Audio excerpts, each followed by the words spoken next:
I'm free. Praise the Lord, I'm free. No more longer bound, no more change and holding me. My soul is resting, and it's just another blessing. Praise the Lord, hallelujah,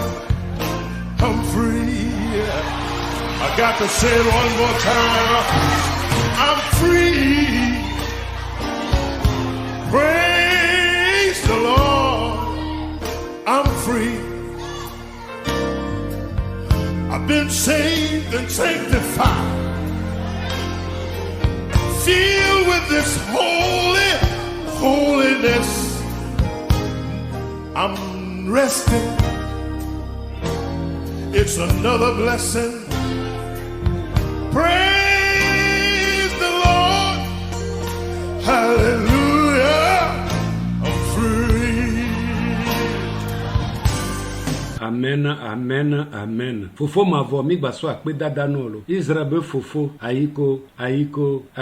le de la Yesu Kristo mi ba vulela ben come. Amen. Ndeke ya mila pompo sokudo leke mila gble alo mila gbe alo mila dasile hige me be nuonti mi aso depouiller nuko le mi dade mi mtele suboma u nyatepeto mi mtele jema unuwa leke mila wo adeoda ye mi ajema unu ye kekeli bakle me ba gbeme mi abe tanyanyi benabe nugbe Blensi anu gbegble kele agbenyeme madeda de la Yesu Kristo Nazareth la ben comme novinye Kristo to novinye lono tom jema to men kekeke mo mile toa nkekewa ojingo nkekewa ojivon ndeka ya kosira agbam jema to men nkekewa ojingo nkekewa ojivon amen amegedo oleku mile arabiam sebere amon le kwa fikole yo nu kanti amon le ku nonelo jema to no belo munyanu kenti on jema grono ndeka ya nye benabe mile hiya mbe nuwu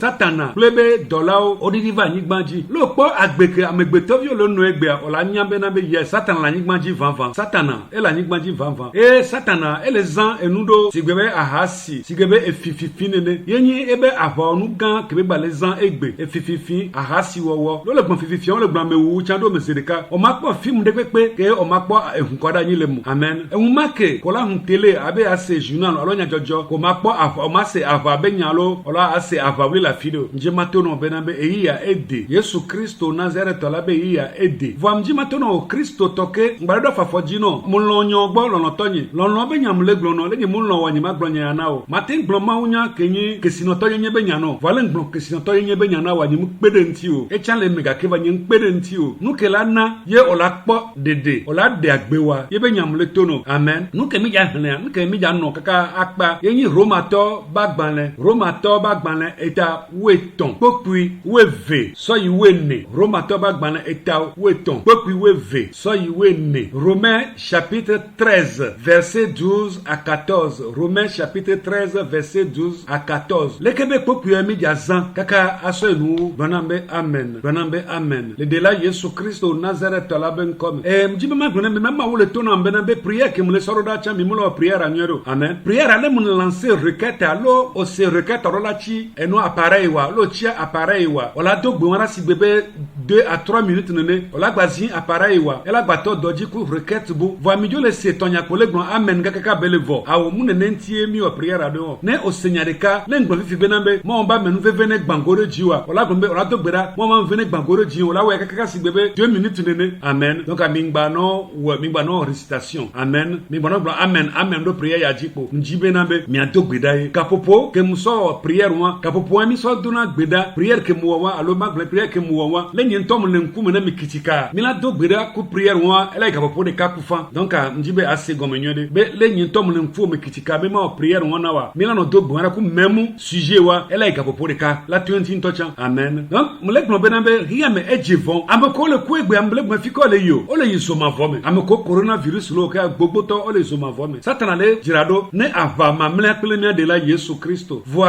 e ona be mu le nyero nene yamate wa pa pele Kristo le gbaji amegbeto so le perebe démon nti bo akpere yenti ya wa bacha o ma duji gberegbero dona be amen senya ke popi ale glonoda mi la so popi wevia verset 12 tuchugban o le plan fun bele ko o benabe ezan e vivo ezan e vi alors la nuit est avancée le jour est proche amen o benabe ezan e gbogbo revo vo nkeke egogo nu kaye ma o jibe ya glono le fio o be ezan e vivo vo nkeke egogo non entend le Christome viviti me be nu wo be yia eyi etepe didiva yi amen nje matuno be kekeli agbana hiyame ezan eyi vi la nuit est avancée mais le jour est proche Christo tobe dede be yi egogo dona be amen le jour est proche mais la nuit est bien avancée nko jibe agbono fie benabe jirado dade o kelo viviti me be nu jirado dade anyame kekeli ja klendo yeji kekeli la damao evoansia voan kolo kekeli ja dawama ina le tono benabe nkeke egbana ke ezala eyivi ke wala yeji le gbo benabe ke nenea dasile enu gbegbelenti vivien benu si anu ko wona dasile nti ne ado mauba avawu kenyi kekeli hallelujah obe ezan eyivi nkeke gbana ke dasile ezan benu gbegbelen wonti ka ado mauba avawu kenyi kekeli amen nji matuno bele keke omule so kekeli muwa omuja kpo gomele Yesu Kristo be bava molo lo mule so kekeli obe kige me benu barabara wa be nu va yivo wa be nu eyinu ebe nu gogo amewuwu ahasi wowo efififi ajedada nje matuno benabe obele nu ale mu dasile nti dasile nu wonti ke azon kekeli ame yencholo tolo be ezan ejuba iye menu barabara wa be nu wuwu egogo voa mo be vi kekeli la egbana ba mesia me do la zone kekeli me do na pepebe amen donc amila kwa verset 13 nyaka verset 13 leglon amen ole gbon be kene nera zone nyatepeto lenkekebe amen obe zone nyatepeto le nyatepe gbogbo me nyatepe be nji owo me lenkekeme amen en plein jour obe zone ke o maji ekplonji be ndudu alo adunu anwaha aji hiya me be kekele aji hiya me be enu vovovo anu vanvao amen egbea amolea wanto gba wuwo adoko amen kudonu kolo kwa hasi wowo amegedo kune sida hallelujah amegoro kune korin virus amegedo kune la hasi wowo me njima tono ndeke be rola nyi be nabe ahamumu ahasi wowo efififi ajedada enyi vivime be mu wowo ne ogbale ole kibe mu njima tono be nabe ogbale vivitime yo ogbale zon vivitime omule zon kekeli amu ne kekeli viava omuja kpo gomele be fiorupe amu dona be no le kekeli viava mule karo jino mule tegbero jino be onja kpo gomele kekeli be fiorupe amu ela be viviti esina ne kekeli le kekeli viava la viviti la si dona be amen Yesu gbanalo ngale don kuve mblen sava yi o dom re kapola emunyi Yesu gbanalo je gbagba be na be awodeka ple kekeli la ela be na be viviti benu wowo ela va yi amegede ole gbe ole izoma vome le wo benu wo na o mblen sava be na be amedo lo wado kwe kudonu ko amedo nu na ha o wona ngbegble okuna amedo nu ko won to le dugbe si agbe ye ba wu no ola be ameya edunu ya subo akpa ameya amile fie ne subo akpa ameya mele ke ona le ke akpa vale de be do to ma u begbe nu ke mo bo ngba wo ye be ora ne be nuwa ela gba nu agbe nje ma tune ma wade agbebe ma u benyi satana nyi ekube ba peto hallelujah va ma u ko le subo ke na bo le se pepe nko agbebe ma u benyi eta ejibo ne nu agbe orola nu agbe blona me ma nu agbe le Yesu Kristo ben come e nu si anu kenyi vivime benu higa me benu higa benjojiro orola da silenti nyon dolea lo yiwa be khomea ola se bena be abuni to be khome nsuro chame khome lo ya ola sa abuni to be khome afokpa de sia de kele higa me ola kwele wa gbo awu mod de sia de ketoro higa me ola kwele wa gbo yes e do la lo va church khome ko la nya be yes ovado mu shande atropo lo bi ba meke va mama ola nya me ola yo be nko serika e la be parfum ke be sinale de kava church khome ye be parfum to de dia o ewuna fada be lifi an to chan ye be parfum le gere church khome gbidin le ka o fada be lifi an baba do na musi ori amen njima tono wotro ya benabe e won patako le wa vivime be musin be poplote yole ma wo eglobe de amemro na ma mo ina ka me wonu vo la boa me nka be wo eso amakpan so chone ba wo elaba agbaze so chona amegbeto so wula ma me na megbeto vo egbere church ho me ntocha nyin to church ho nye mecha amola no gogorogo ava church ho me e njima tono be no le agbe won jia oja yi zome oja yi zome orola tro no me ma o mu ji be amegbeto bi be wa wula pe bazin ti be wa amakpan so chone be wa agbaze so chone vo anu kan ti o ran ama odade ba mesia me no po egbea ama dede ngbanyi de pepe egbo ama dede ngbanyi de pepe egbo mo to jicho la po nyonu la de ama nyonu la da do va ke mo me no la de do o la bele nu gomi afide ke mo la do oba di do va egbea o la no po mfo me tututututu ana de do ko nya ka la broma hallelujah nje ma to no benabe lo po hi nka po eva ivoa wala nyebe vivebe mse yele o to le hi me va nje ma to no be ezan eyivi nkekela egogolo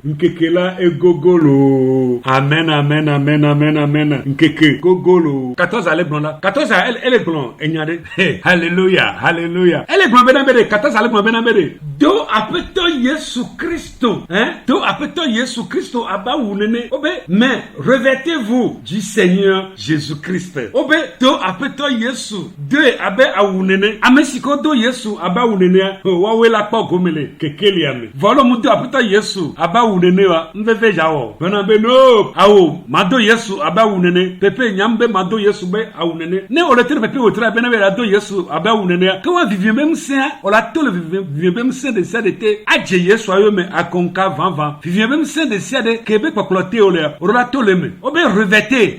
revêtez-vous du Seigneur Jésus-Christ et ne vous mettez pas en souci de la chair alléluia o be de do Yesu Christo aba wunene ngba butamele ntilambe njojiro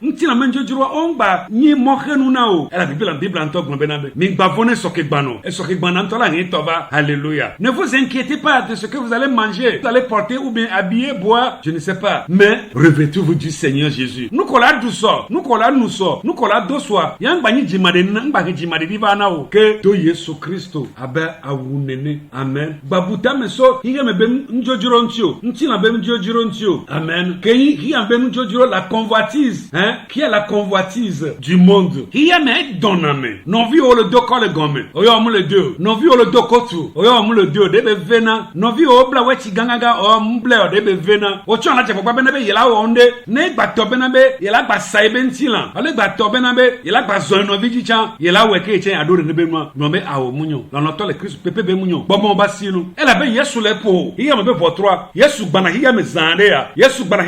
ya yes I'm telling you mo le gbe no van mo le te no be Yesu gbana hiye me zande ya ne omujo le vivimiti me benu wona o ba simo omujo le vivimiti me nu wona ba sime yo trova Yesu Kristo gbawa mvevela o non nous on Yesu gbona non nous on lo ao Yesu gbona ao avaliliwo Yesu avaliliwo mbe non nous on de la Yesu agbona lo ao non vinye non nous on Yesu Kristo agbana lo avaliliwo Yesu avaliliwo Yesu avaliliwo yata non nous on Kristo agbona no vinye non nous on hola agbona avaliliwo ao Yesu avaliliwo ao avaliliwo Yesu avaliliwo egbana abe no abe gamenene esmeke no ale padaka ele pe amobone badaka me obone bule fie begbe jija kaka konu ichipo egome ka popo me ahun ejana yebe wona nukuo be yele bule fie be tagbo le glene noa ahanu mono o be nyina mi koro dada mene ele gbon be na be esidodo gbana onu trojime ele be ga popo me o wona nu fanya amela ho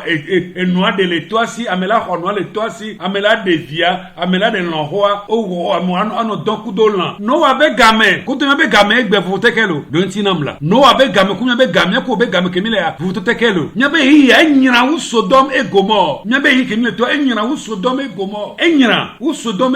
mi la yeji ke ko gbara le mo de mo ma gba de no me ndo me na mi ma ba sine no mi aji jipo ngale do gbeda dum selota ba misisi ye ne gbangoro waji ne wa jo le vivi me be msete wa de vivi ba wo ko do dade no wa do Kristo aba wunene wado Kristo kekeli fiala wado Kristo agbe fiala agbegbala agbesi agodo ao agbegbala agbesi agodo agbe mavo deli galilo Agbegbala agbesi agodo, agbegbala agbesi agodo, tima Yesu ale. Agbegbala agbesi agodo, we. Agbe mavo gali namilo. Agbe galagbesia godo no vinye agbe galagbesia godo lo hai o to cho nyenwere Africa to yoni onye be ne togbo wala mekua ogun be me nkopo am o be karanu o se na me nkobe amekuko be le ke eyenya jirada vom jima to no be na be agbe galagbe agodo e ata jiragba be na be ne Yesu vegbe ne yipoa ya no agbe yeyeme Yesu ne vemu mangba me izade bye bye. I'm free. Praise the Lord, I'm free. No more longer bound, no more change and holding me. My soul is resting, and it's just another blessing.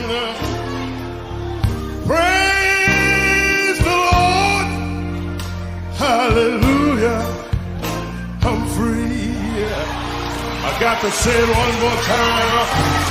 I'm free. Praise the Lord. I'm free.